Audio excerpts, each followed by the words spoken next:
Hi lovelies! Welcome back to the YouTube channel Interpretation of Beauty. This channel is dedicated to providing knowledge and education on skincare and sort of all aspects of beauty. I'm Natalie, a qualified beauty therapist, esthetician should I say. I also am qualified in massage and body treatments as well.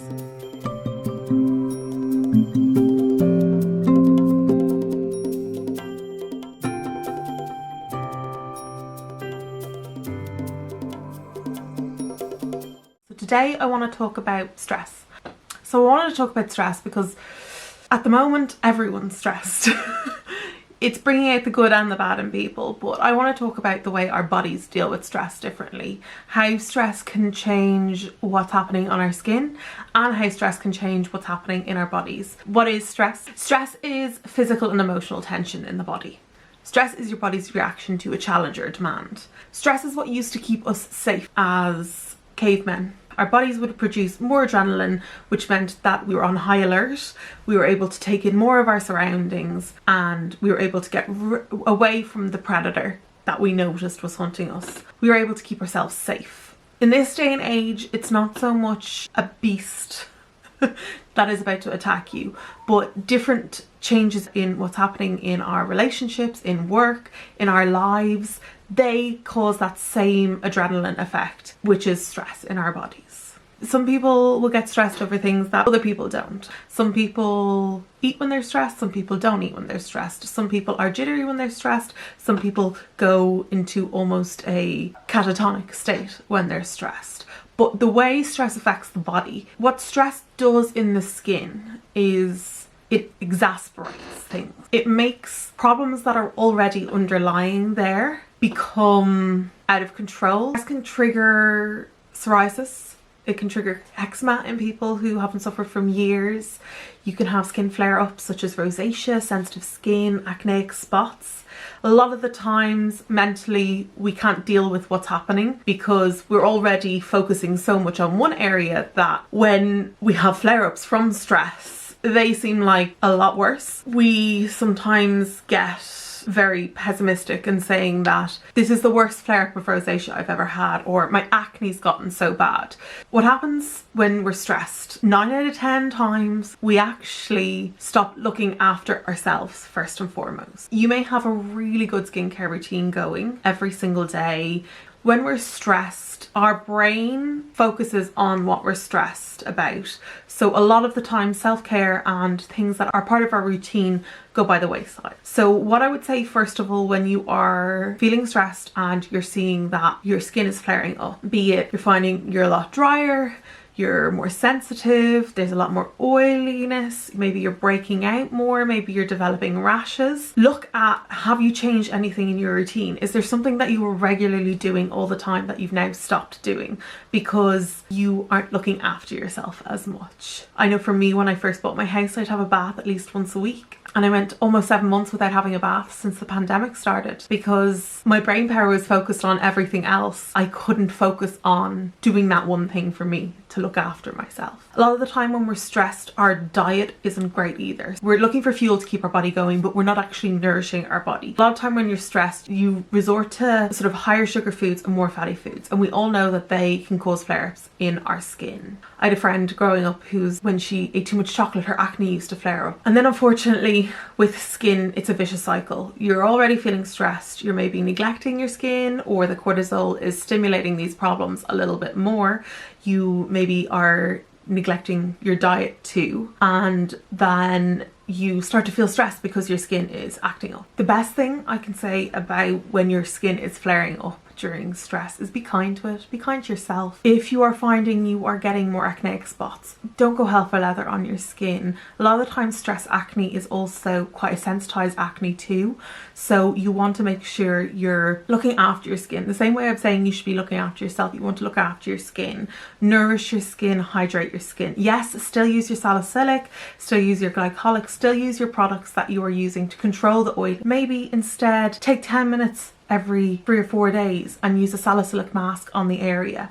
that you know you're helping your skin, you're helping control that oil, but you're not doing anything that's super rash or harmful to the skin. So you want to be hydrating and nourishing the skin, and make sure you have an antioxidant if you're feeling stressed or if you're feeling your skin is stressed, to ensure you are giving the best to your skin. I know I'm not pinpointing anything in particular with the skin. When I get stressed, I get spots. I pick the spots, I end up with post-inflammatory pigmentation. I don't exfoliate as much, so I get a really rough skin surface, get sensitivity because I'm not nourishing my skin, protecting my barrier the same way. I even neglect to put SPF on some days. So I find that the pigmentation I experience around my eyes and on my forehead gets worse too. So you just need to look at your own routine when you're stressed, see what you are not doing, how to compensate it, but also use your skin aggravation as a reminder to yourself that it's okay to take those 5-10 minutes for yourself. It's okay to look after yourself. And then we come to the body. When we're stressed, what happens is we tense. A lot of the time we don't know it. I've spoken to people who are stressed and you can see their fists clenching while they're talking to you. Or I've done massages on people who come in and they literally come in and it looks unnatural to sit like this, but a lot of the time we don't realise that our shoulders are at our ears. When people are stressed, sometimes they get headaches because they're squinting a lot and they're trying to concentrate, and everything's more difficult when we're stressed. I grind my teeth if I'm stressed, and I actually end up with huge knots just at the joint of the jawbone. It gets so painful sometimes that it actually causes migraine. So what happens when we tense a muscle for a very long period of time is we cause a blockage. Your muscles are built up of loads of different layers of fascia, and those fascia have blood vessels running through them. Our bodies naturally produce a thing called lactic acid, and what happens when lactic acid builds up, it crystallizes and it forms a blockage in that area, goes on to form a knot, and then we start to get pain from that area. A lot of the time it's only when we start to feel pain do we actually go for a massage and go to look after ourselves. I used to try to get a massage once a month at least. During the pandemic it's been really bad. I think I've had 2 massages since 2019, which is almost unheard of for me. I use massage as a way to control the knots in my body and relax them, but we haven't got the accessibility of that manual massage at the moment, which is really important, especially in the climate we're living in at the moment. People are more stressed than they've ever been, and they have nowhere to go. They don't have spas to go to. They don't have anywhere to go to relax. Over Christmas working, we had more massage and facials in than I think I've ever experienced at a Christmas before, because people needed it. People needed to be able to switch off, to de-stress. So a couple of things that I want to recommend for people who are struggling not having massages, or just struggling with that tension in their bodies at the moment. There's nothing worse than someone telling you to relax. Take a step back, see if there's anything you can do to de-stress. I know we all want to be superheroes these days and we don't like asking for help. Sometimes it's looking after yourself for a couple of hours, it's talking to someone, meditation, even just sitting and relaxing and watching TV for an hour without feeling guilty about it. But we need to make sure we're looking after ourselves. That's the biggest thing to do when combating stress. While you're watching this video right now, where are your shoulders? Are they up around your ears? Is your jaw clenched? A lot of the times you see people, they don't realize the tension. Figure out where the tension is in your body and see if you can relax it. Because sometimes we go around not realizing there's tension everywhere. And it's only when something like this happens and someone says it to us that we realize how tight areas in our body were. Foam rolling is a great thing. It's gonna be painful if you've never done it before. So just keep at it. Start off with 30 seconds a day, work up to a minute. I know sometimes people are like, foam roll for 15 minutes, you'll be fine. And like, I can't foam roll my calves for longer than a minute because there's such agony. You need to do stuff to relax the muscles before foam rolling can really be effective. We heat stuff up, the muscles relax. Heat patches, hot water bottle, heat rub some like tiger balm into the area. Anything with ginger in it is really good at stimulating blood flow to the area. Basically, to help tension like that, you want to be pumping blood away from the area and bringing fresh blood to the area to take away those waste products, which is the lactic acid. There is a certain amount of needing to break down it as well, but heat is definitely the best place to start. To be honest, I think the best way I have found is stretching. Basically, you want to start contracting the muscle like this. You want it to look like a pumping heart. especially with the shoulders, pulling the shoulders forward, pulling them back, neck down, neck back, side to side. If you do those things, they're so simple to do, but if you do them every day, you will really start to see the tension decrease in the body. Also baths.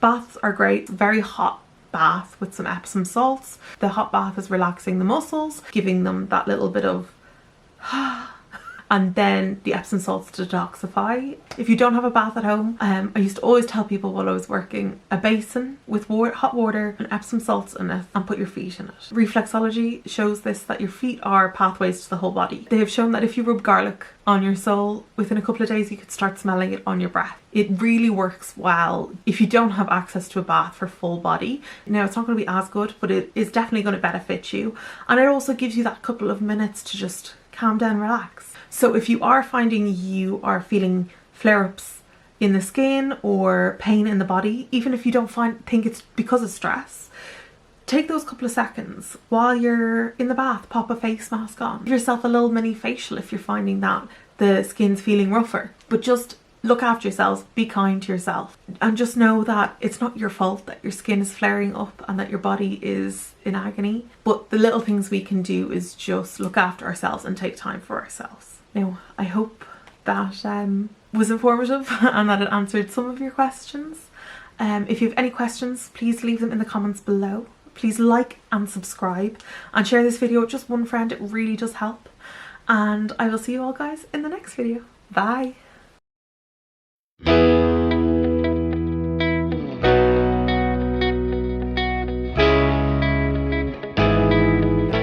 Some people will get stressed over things that other people's don't. Other people's? Maybe Yoda. Yoda? I've been watching too much Mandalorian. Flash. I can't say, why can't I say that?